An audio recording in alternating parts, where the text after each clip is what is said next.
মকিমাবাদ বাজার।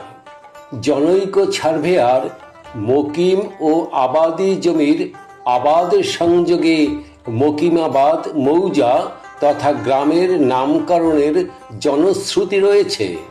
অতঃপর বলইকাঠির চেয়ারম্যান বা শিকদার বাড়ি ও খাক বনিয়ার খানেরা সহ স্থানীয় সকলের প্রচেষ্টায় প্রথমে একটি নূতন হাট নামে একটি সাপ্তাহিক হাট বসলেও পরবর্তীতে বরিশাল মহাসড়ক এই হাটের উপর দিয়ে যাওয়ার ফলে এটি বর্তমানে একটি গুরুত্বপূর্ণ বন্দর বা গঞ্জের রূপ নিতে যাচ্ছে, যা নিঃসন্দেহে এলাকাবাসীর জন্য একটি সুসংবাদ।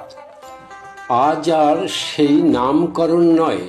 এখানে আমিনা মাধ্যমিক বালিকা বিদ্যালয়, যা প্রতিষ্ঠা করেন আলমগীর হোসেন শিকদার ও আলতাফ হোসেন শিকদার, কৃষি ব্যাংক, বড় বড় বিপণী, বাস স্টপেজ এবং অদূরেই রয়েছে স্বনামধন্য আতাহার উদ্দিন হাওলাদার ডিগ্রি কলেজ, প্রতিষ্ঠাতা শামসুল আলম চূন্য, যা অত্র এলাকার কোমলমতি শিক্ষার্থীর উচ্চশিক্ষার একমাত্র বিদ্যাপীঠ।